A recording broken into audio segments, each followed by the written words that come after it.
বন্ধুরা, আমরা এখন স্পষ্ট দেখতে পাচ্ছি মোহাম্মদ ইউনূসের এই চীন সফরটা ছিল কেবল একটা কূটনৈতিক ভ্রমণ নয়, বরং ছিল এক প্রকার রাষ্ট্রীয় জুয়ার টেবিল, যেখানে মোহাম্মদ ইউনূস গিয়েছিলেন কিছু পাওয়ার আশায়, কিন্তু ফিরেছেন বাংলাদেশের এক বড় একটা অংশ, বলা ভালো বিক্রি করে তিনি ফিরেছেন। গতকাল আমরা যেগুলো শুনেছিলাম, চীন বাংলাদেশকে নানা রকম সহযোগিতার আশ্বাস দিয়েছে, বিনিয়োগ আসছে প্রচুর টাকার, অবকাঠামো তৈরি হবে, এসব শুনে অনেকে বলেছিলেন বাহ, ইউনূস তো বুঝি মানে পুরো জ্যাকপট মেরে দিয়েছে চায়নাতে গিয়ে। কিন্তু বন্ধুরা, চীনকে যারা চেনে তারা জানে চীন কখনো কিছু এমনি এমনি দেয় না। চীন কোনো দয়ালু ফেরেশতা নয়, বরং খুব হিসেবি ব্যবসায়ী। তারা যা দেয় তা সুদে আসলে তার দাম তুলে নেয়। এবং আজ এখন আমরা সেই সুদের মূল্যের একটা ভয়ঙ্কর ইঙ্গিত পাচ্ছি। সিটবেল্ট বেঁধে বসুন, কারণ সামনে একটা বড় ধাক্কা আসছে। দর্শক বন্ধুরা, মোহাম্মদ ইউনূস আজকের রিপোর্টে আমরা জানতে পারছি যে মোহাম্মদ ইউনূস এই যে চীন সফর করেছেন, এই চীন সফরে বড় একটা বিস্ফোরক ঘটনা ঘটিয়েছে।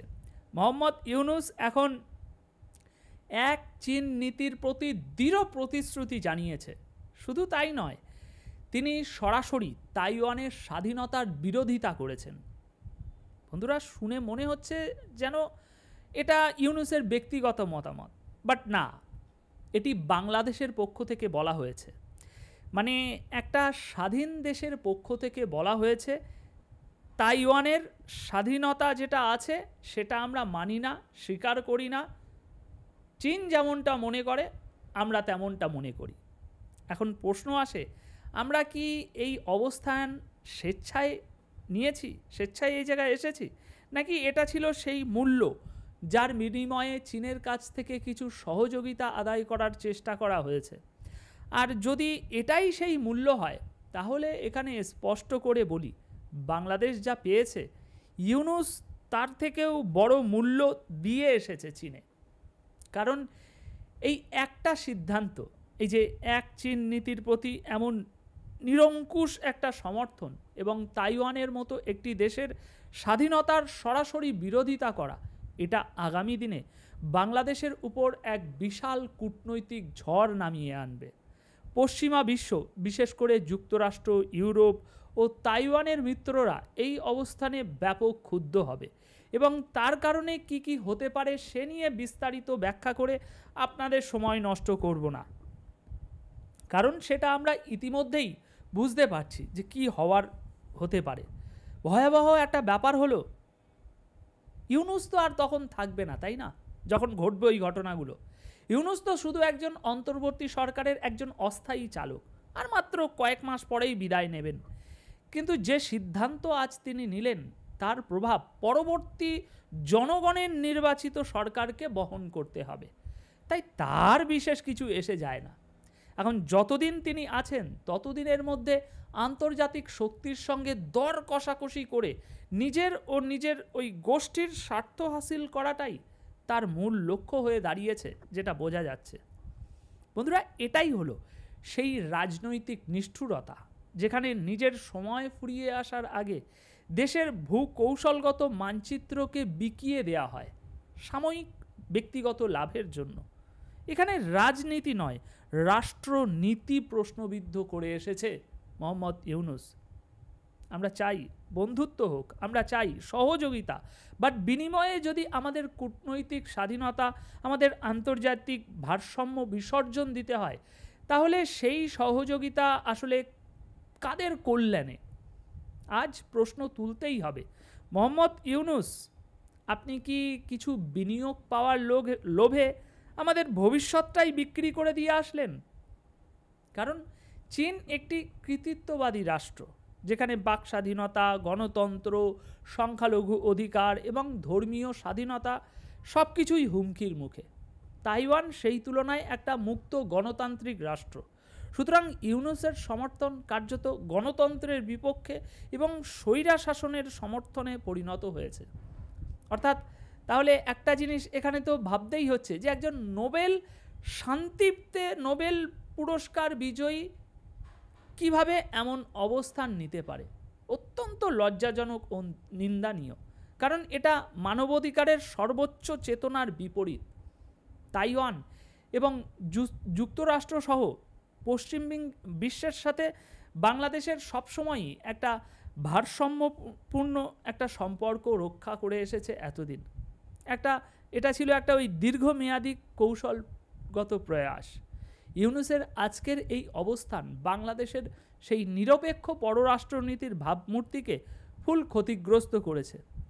মানে একটা অস্থায়ী উপদেষ্টা হয়ে এমন কূটনৈতিক অবস্থান প্রকাশ করে তিনি আগামীর বাংলাদেশ সরকারের অবস্থানকেই প্রশ্নবিদ্ধ করে যাচ্ছেন, যার জন্য ভবিষ্যতে আমাদেরকে এর মূল্য দিতেই হবে। বাংলাদেশের জনগণের সঙ্গে, বাংলাদেশের অন্যান্য রাজনৈতিক দলের সঙ্গে এই বিষয়ে কোনো পরামর্শ বা মতবিনিময় ছাড়াই এমন একটি সিদ্ধান্ত, এমন একটি সমর্থন, এটা অগণতান্ত্রিক পদক্ষেপ। তিনি এত বড় একটা সমর্থন জানিয়ে আসলেন, তিনি কি দেশের কোনো রাজনৈতিক দলের সাথে বসে এ বিষয়ে কোনো পরামর্শ করেছে? আজ বাদে কাল তো তিনি চলে যাবেন, তাহলে ওনাকে কে রাইটস দিয়েছে এই সিদ্ধান্তগুলো নেওয়ার?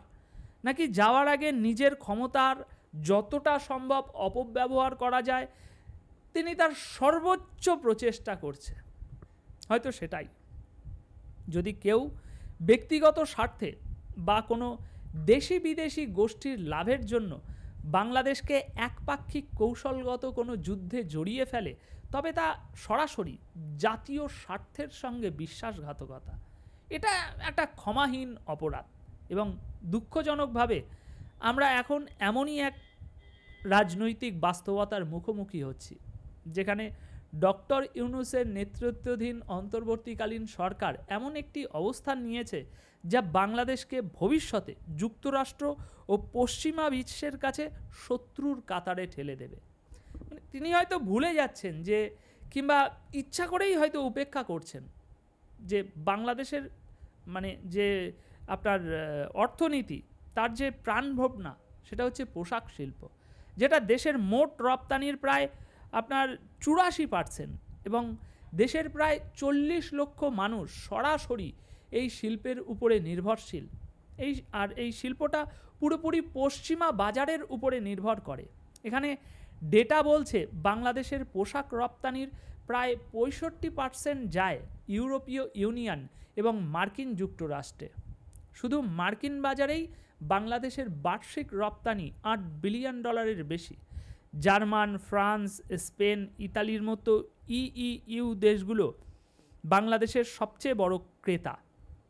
এখন ভাবুন, যদি এই পশ্চিমা দেশগুলো তাইওয়ান ইস্যুতে, প্রথম কথা তো এটা আমাদেরকে জেনে নিতে হবে আগে যে এই পশ্চিমা দেশগুলো তাইওয়ানকে কেন এত সমর্থন করে এবং কোন লেভেলের সমর্থন করেন।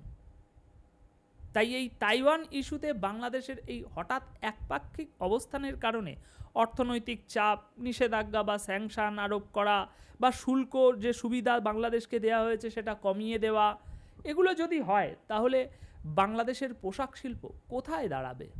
মোট রপ্তানি আয়ে ধস, বহু শ্রমিক কর্মহীন, ডলার সংকট আরও চরমে, বেকারত্ব, মূল্যস্ফীতি, শিল্পপতিদের দেউলিয়া হয়ে যাওয়া, এই সমস্ত কিছু একসাথে ঘটতে শুরু করবে। তাই এখন প্রশ্ন আসে, এই ঝুঁকি কি একটি অন্তর্বর্তী সরকারের নেওয়া উচিত হয়েছে, যার সময়সীমা হাতে গোনা মাসখানেক?